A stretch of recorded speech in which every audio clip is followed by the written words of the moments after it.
When I asked James why he made a family card for his in-laws, he laughed and said, "They're my family, so they should have one, right? You got a problem with that?" He added, "If you knew who helped you when you were alone, you wouldn't talk like that, would you?" His confident tone surprised me.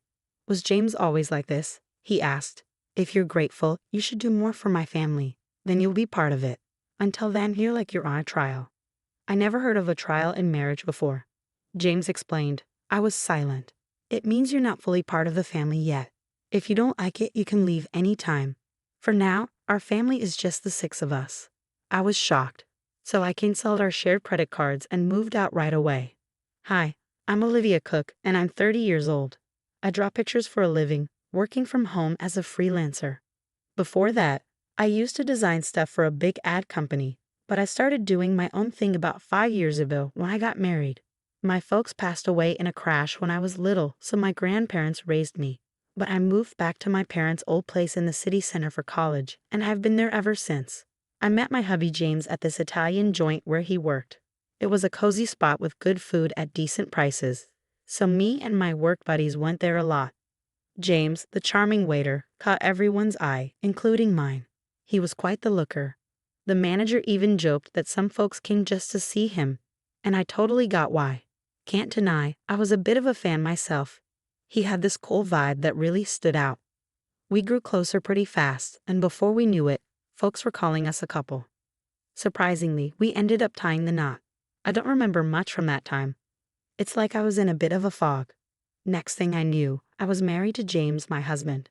But I did love him, and I was genuinely happy about getting married. I left my job at the design company on good terms and started freelancing. James stuck with his gig at the Italian joint, working odd hours, sometimes late into the night. It got tough to juggle work, so I decided to go solo, something I'd always wanted to do. That sounds smart, Olivia.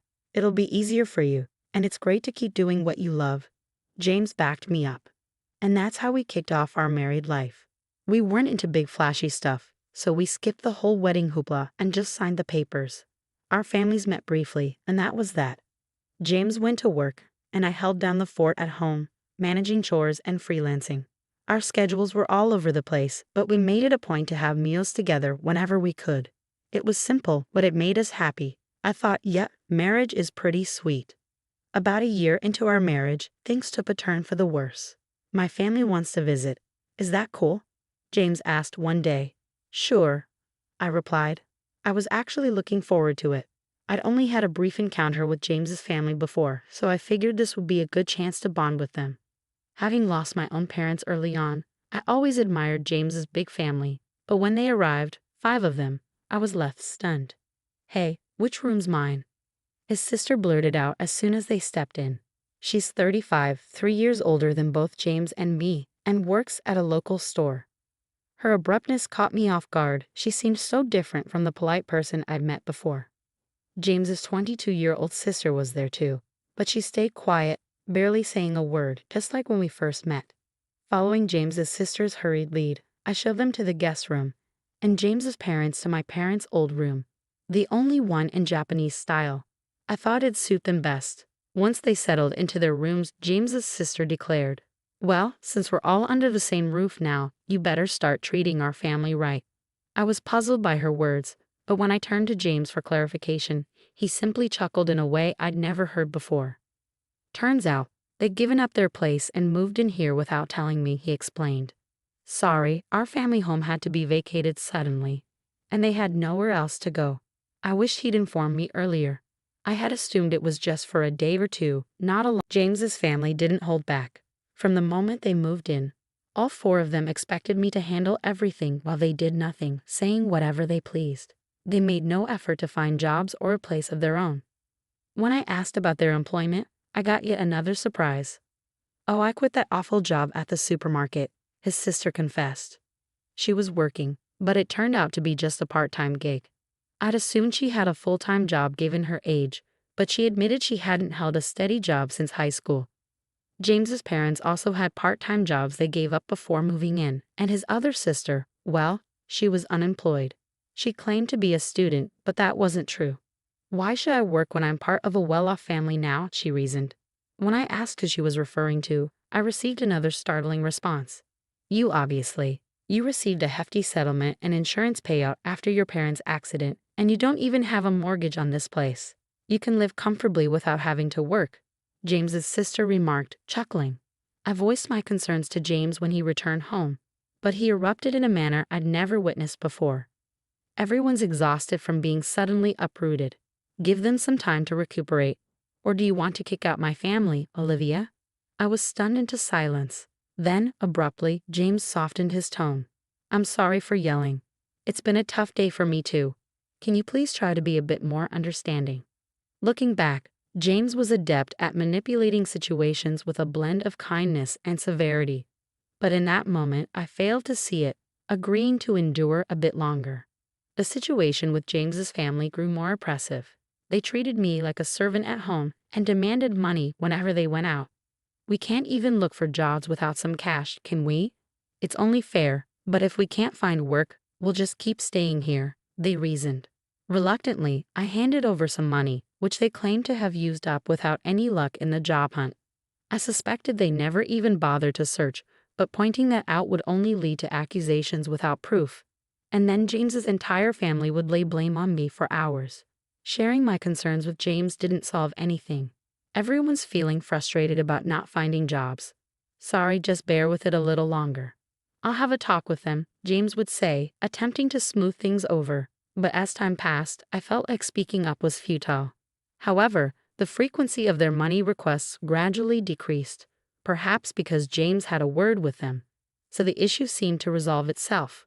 Of course, the money I had given them was never returned. Then, after about 2 months of enduring this situation, I noticed something alarming. Why is the credit card bill so high? Could it be unauthorized charges? Quickly checking the statement, I found that all the expenses were made with family credit cards. The purchases ranged from food and drinks to books, games, and even luxury brand bags and clothing. Each purchase was assigned a number from 1 to 6, indicating that 6 family credit cards had been issued. These credit cards were under my name, with James using the family cards. It seems like you'd handle this better, and it's easier to manage payments, right? Can I entrust it to you? He had asked, and I ended up taking charge of them. However, it turned out these family cards had been issued without my knowledge. James's family stopped requesting money because they could now make credit card payments and withdraw cash. When I confronted James about why he made family cards for his in-laws without consulting me, he chuckled and replied, well, you complain when they say they're broke, so what else could I do? Plus, you know who supported you when you were alone, right? Can you really speak like that to the important family of your benefactor? His bold tone left me speechless, unlike anything I'd heard before. Was James always like this? If you're thankful, you should do more for my family. Then I'll accept you as part of the family too. Until then, think of it like you're still in a trial period, he continued. I'd never heard of a trial period in marriage before. Seeing my silence, James pushed on. This means you're not officially part of the family yet.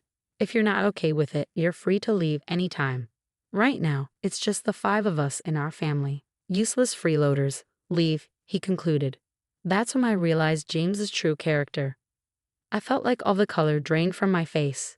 Stunned, I contemplated divorcing James. In fact, I began questioning why I even married him in the first place. At first, I was drawn to him simply because he was attractive, like many other women. I was infatuated with his looks without any real reason. Then, on one occasion when I went to the restroom, James approached me. You seem different, Olivia. Kind of mysterious. Sorry, I shouldn't say that to a customer, he said. I was taken aback but intrigued, and I found myself paying more attention to him over time. Maybe that was his strategy to make me like him. Looking back calmly, it all adds up.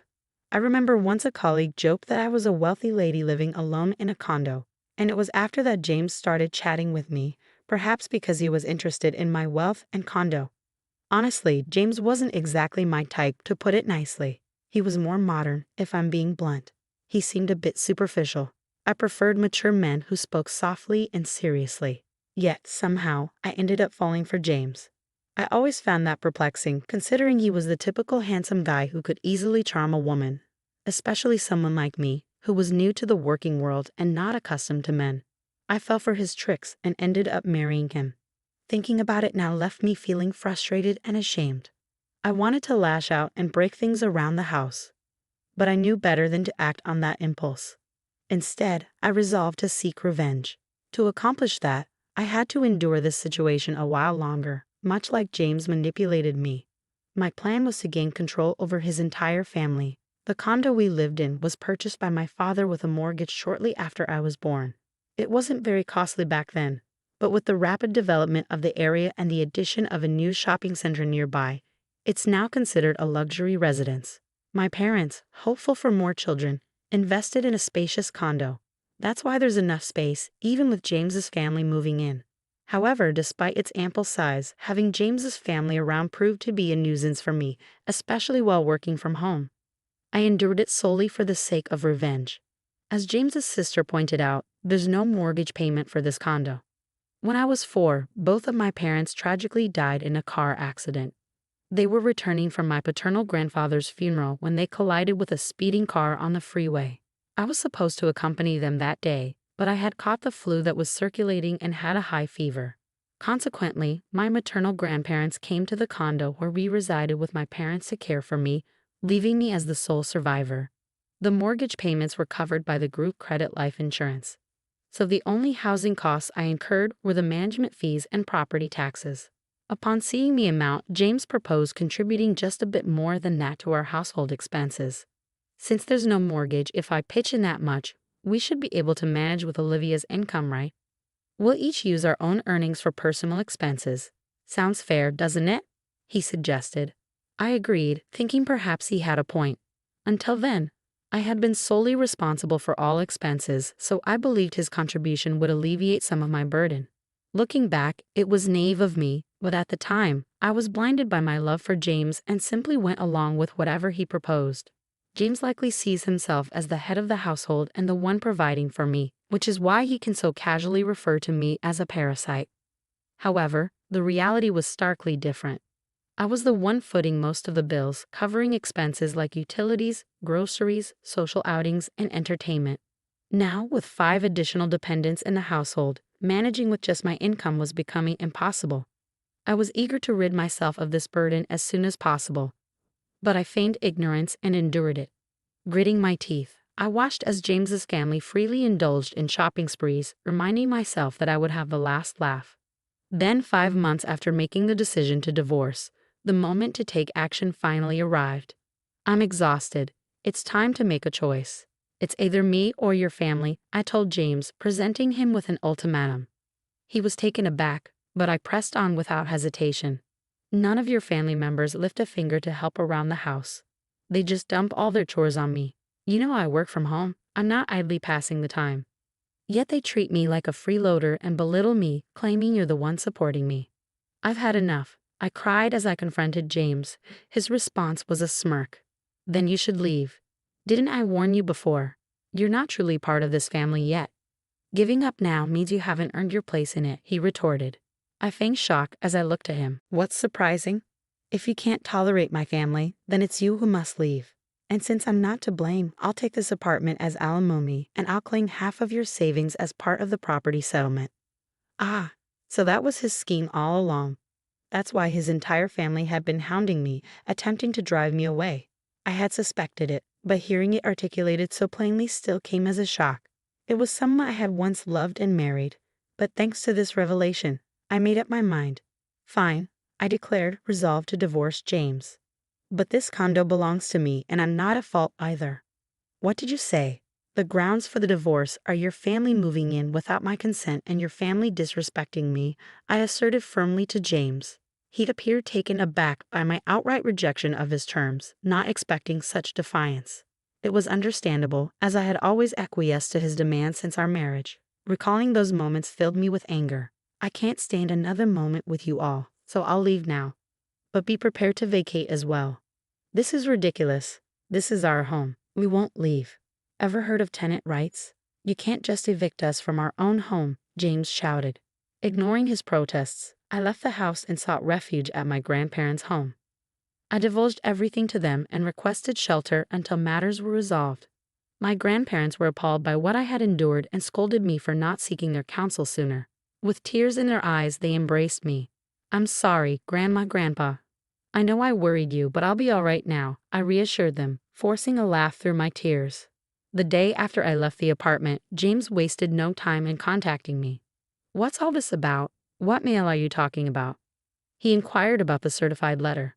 I was impressed by how swiftly things were progressing. I had entrusted the divorce proceedings to a lawyer, and upon informing them of my departure yesterday, they had arranged for everything to be handled promptly today. I'm not paying any alimony, and I'm not leaving the condo, James asserted. However, legally he was obligated to pay, and he had no right to remain in the apartment. What do you mean? The condo is jointly owned since we're married. If that's your stance, then compensate me for half its value to buy out my share, he insisted, making an absurd claim. Continuing this discussion is futile. Please communicate through my lawyer from now on, I stated firmly, ending the call. I anticipated he would likely call again the next day, but I had no desire to engage in further conversation that day. As expected, he rang me the following morning. What's all this about? He repeated the same line as the day before, displaying a lack of originality. What mail are you referring to? The card's not working. What did you do? What I did was cancel it. That card belonged to me, and you were merely an authorized user on the family card, remember? Indeed, before leaving the house, I had transferred all the accounts linked to that card to another one and terminated it. Naturally, the family cards would cease to function when I canceled mine. I was the one covering the expenses, I explained. Yes, you covered the management fees and property taxes for the first 4 months only. It's not substantial, but I can deduct that from the alimony if you prefer, I mocked him. I heard some muffled shouting from the other end of the line. That's right, James had only paid the agreed amount for just 4 months. He had concocted various excuses about work and other matters, always finding a pretext to postpone payment. Then he abruptly ceased all payments. If he forgot and assumed he was still paying, that's quite a lapse in memory, but I didn't concern myself with it anymore. He's someone I'm severing ties with. His memory holds no significance to me. That's the situation, so please reimburse your share of the living expenses I've been covering. I've meticulously documented our household expenditures, which I'll utilize as evidence to equitably divide our savings. It's marital property, he insisted. Yes, understood. Let's divide it accordingly, I acquiesced. He concluded the call with a reminder not to overlook it. A few days later, he called again with the same inquiry. I realized they were not only deficient in memory but also in vocabulary. What do you mean by the division of shared property? Why is it 0? You must be swimming in cash from your parents' insurance and alimony, he alleged. Ah, so that's what they assumed. I patiently clarified that my pre-marriage savings were not part of the shared property, and since we had accumulated no savings during our marriage, it naturally amounted to 0. Don't accuse me of deceit. If you doubt my honesty, why not seek advice? Henceforth, kindly communicate through my attorney. I won't engage in direct communication with you any longer. Farewell, I declared, then terminated the call and blocked James' number. 1 month after my departure, James and his family finally vacated the apartment, not due to a change of heart, but because they could no longer sustain their lifestyle. Predictably, James's income alone couldn't support a family of 5. Accustomed to lavish spending with my card, asking them to tighten their belts was out of the question. I had intentionally allowed them to use the card for this purpose, knowing it would lead to this outcome. His family began badgering James for shopping funds, and when he refused, they resorted to pilfering from his wallet. Even in his anger, they blamed him for my departure. To compound their troubles, the utilities, electricity, gas, and water were all disconnected. Of course, I had arranged for this since I had no intention of residing there. James attempted to have the utilities swiftly reinstated by phone, but since the house was in my name, no one else could restore them if the owner had ordered their termination. During the scorching summer and early autumn, his family struggled to endure the sweltering heat and eventually vacated the condo. Their destination, I neither knew nor cared. James endeavored to persist until the end, but he ultimately capitulated due to the absence of electricity and the inability to bathe. The divorce proceedings progressed more rapidly than anticipated, not because James had a change of heart, but because of his blunders. He betrayed our marriage by pursuing someone else. Perhaps assuming he could swiftly remove me from the picture, he boasted about owning a luxurious downtown apartment, using it as bait to attract younger women. It's astonishing he engaged in such behavior with his family present, but it wasn't out of character for him, so they turned a blind eye. Prior to departing, I had discreetly installed cameras throughout the house, capturing all the evidence.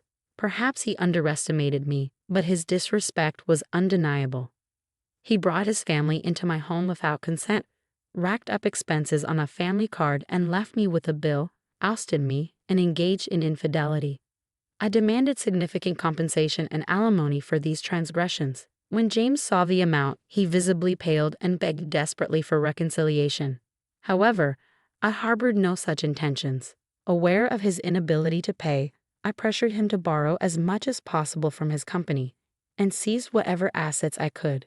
When I threatened legal action for fraudulent use of the family card, he reluctantly agreed to my terms. I can only hope he makes diligent efforts to repay his debts. The divorce is now finalized and I am currently residing at my grandparents' place. I haven't decided what to do with the apartment yet. While it held sentimental value as an inheritance from my late parents, given the circumstances and lack of memories associated with it, I may opt to sell it. On the professional front, my career as an illustrator is flourishing. I may soon live independently again.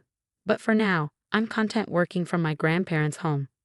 I'll continue to rely on their support for a little while longer before forging ahead with renewed determination. In the future, I'll be more discerning in choosing a partner, prioritizing qualities beyond mere attractiveness.